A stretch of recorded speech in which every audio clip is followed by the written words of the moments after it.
This should be huge. The Knicks win last night to start their 7-game homestand.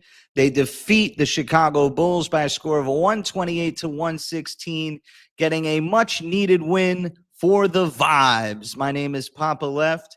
I am the host of Your Knicks podcast. You can check us out every day. I got videos up after every single game. Also, we have all your updates, rumors, trades, all types of injury reports.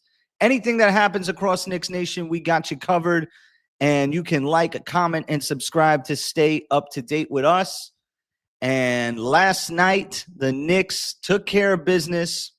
They stopped the bleeding. There was a lot of talk about whether this roster was good enough to compete. It was getting crazy. It was honestly getting a little crazy. I mean, let's be real.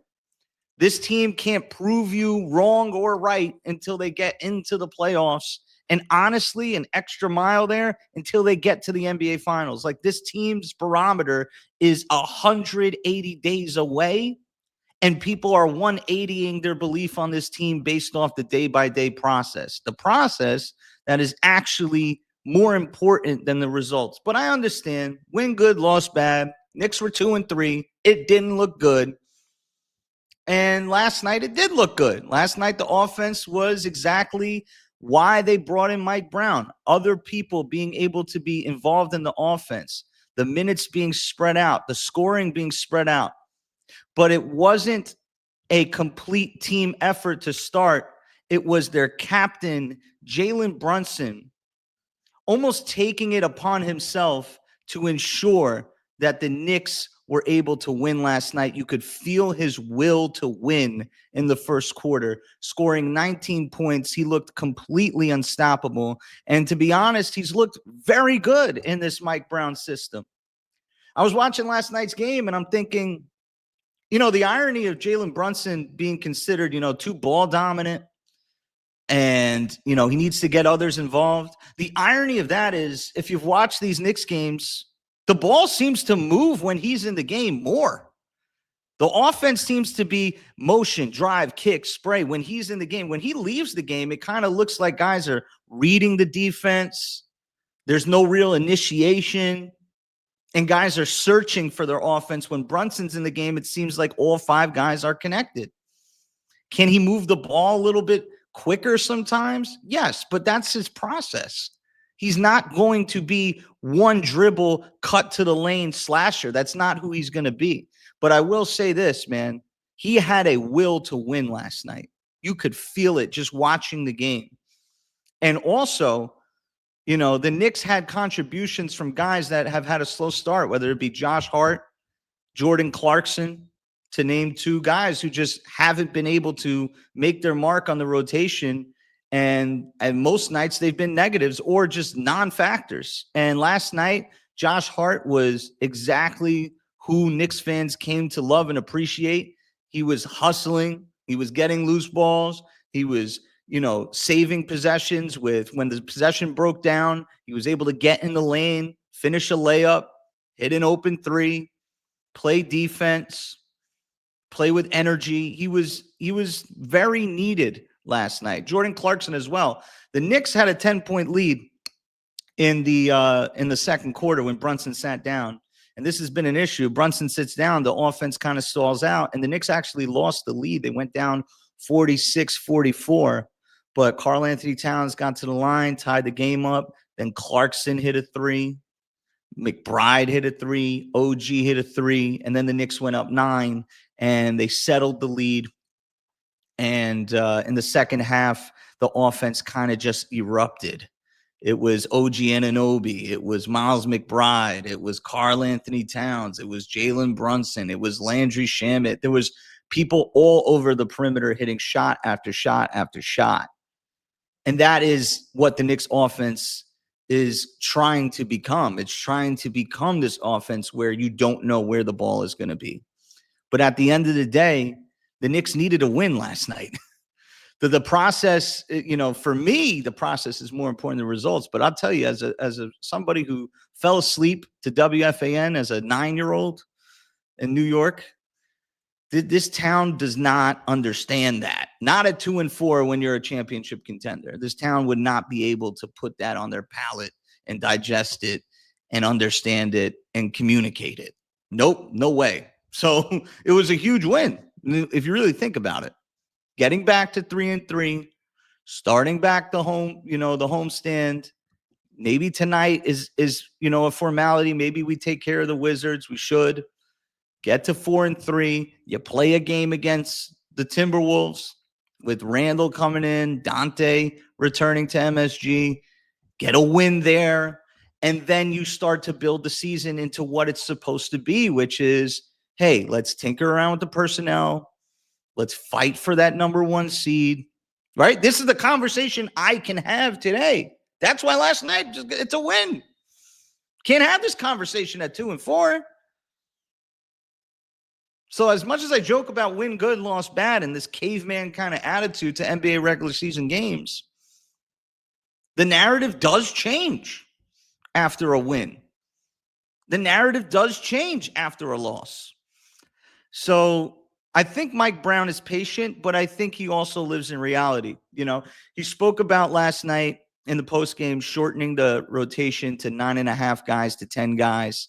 I guess the half guy is Yabusele. I think if guys come in and produce, they'll stay on the floor. I think also last year we heard, or the last few years of Tibbs, we've heard about situational guys. To me, Mike Brown is fighting to find those situations. He's not just labeling them situational and leaving them on the bench. He's finding situations for those guys. And I think that they have all the opportunity to excel in the role. Last couple nights, it was Landry Shamet was the first guy off the bench or the first starter without, Mitch. You know what I mean? Now it was Josh Hart. Josh Hart returned to his 6-man role.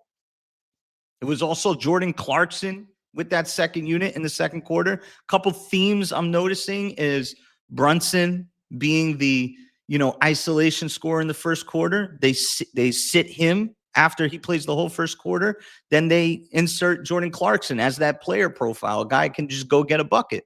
I like Brunson's go get a bucket game more than Clarkson's go get a bucket game. But I think Mike Brown has identified that need on the floor. So that's interesting. Other than that, I thought the Knicks played sloppy at the end of the game. They had a 25-point lead. And one of the situations that I was looking forward to as a fan is 4 minutes left, Knicks up 20. Do you empty your bench? I didn't really get a chance to see that because the Knicks were turning the ball over, not defending the 3-point line. The defense was a little questionable. But, this team is definitely hyper-focused on their offense. Their defense still needs some attention. You saw Mikal Bridges early in the game when the Knicks let up a fast break that ended up in a miss and a rebound. And OG Anunoby was not running back on defense. Mikal Bridges was like, come back on defense. This team is really trying to fix their brand of basketball. But they cannot have lapses on the defensive end. The game is an offensive game. It is a 3-point shooting game. And you don't have to be the 2004 Pistons to win a championship in this league. But you need to know situations of the game, when to get stops, when to dig in your sneakers onto the floor and track the hit and know where that ball is. And the Knicks made some plays. Don't get me wrong. Brunson had a strip. OG Anunoby had a few steals. Cat had some blocks. Cat had an atrocious second quarter of defense. He really earned the Knicks Twitter name Fat. I'm trying to stay young, ladies and gentlemen. I'll say fat on the timeline every now and then just to stay locked in with my 22 and under college-aged, aggressive, ultra alpha Knick fan. I miss Randall. Oh no. Life is confusing. I miss Randall. I'm trying to stay connected with you guys. Fat did not look good in the second quarter. Jalen Smith looked like a more impactful player than Fat. But Cat, you look up, he had 20 and 15. He's still figuring it out. He doesn't look completely healthy. But, it was a win, a much-needed win for the vibes. for the conversation I would like to have about this team, which is in 180 days, right? Or so. I don't want to 180 my takes based off games winning and losing. I want to look 180 days ahead and evaluate what's going to impact us in May and June. Those are the conversations that really matter to me. But in order for those conversations to happen, we need to set the table. We need to start winning games in bunches. You can't be hovering around 500. So hopefully the 7-game homestand will start to settle the season in and calm some of the fans' overreactions down. And I do think they're overreactions. So, like I said, man, Karl Anthony Towns, 20 and 15. Jalen Brunson, 31 points, 5 assists. Josh Giddey was unstoppable. But, never could really put a dent into the meaning of the game. But he was just there all the time. Shout out to Dave Chappelle with his For What It's Worth commentary. Play for your freedom.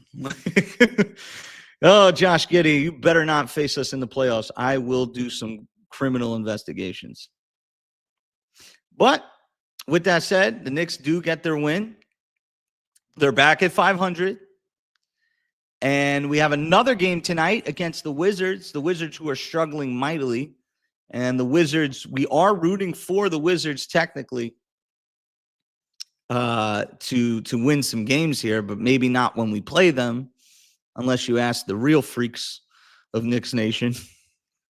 Well, they're willing to die on any sword, man. But I'm one of them. I'm not gonna lie. But I can't root for a loss against the Wizards tonight. Nah, I can't do it. But I will be rooting for the Wizards on my NBA League Pass team for sure. We need to get their picks somehow.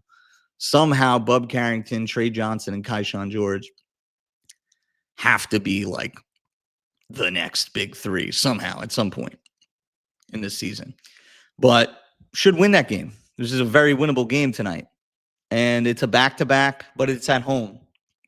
There's really no excuse. So early in the season, you might not see Mitchell Robinson for load management purposes, real load management purposes. But, this is a veteran team that's pushing against the second apron versus a tanking team, a very obviously tanking team.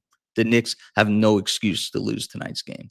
So get to 4-3, take a day off, come back against the Timberwolves, and let's, build some moments in this regular season to remind us what we're chasing. We're chasing a championship. We're not chasing, the NBA Cup. We're not chasing, honestly, we're not chasing the number 1 seed at all costs. We're chasing an NBA championship. That is the focus from the top on down. So stay with us. Stay on the Your Knicks channel. Click through some of my videos. Don't forget to like, comment, and subscribe. And we'll be back here tomorrow to recap that Wizards game. Play this back a couple times. Play it in your shower. Play it on your walk. Show it to a friend. Definitely show it to a friend. That'll be much appreciated. If you'd like to donate to the channel, you can donate to Cash App, Poppa Left, POPPA-LEFT, and also on Venmo, POPPA-LEFT. I got my Knicks set shirt. Definitely going to have some new merch for this season coming your way. And it should be an exciting season for us. And save the season. We saved the season. Season was over Friday night. We saved the season. I got my gimmick going online. Don't forget about that. With that said, Your Knicks podcast. Check us out every day for all your updates, rumors, trades, everything Knicks. My name is Poppa Left. Have a good one.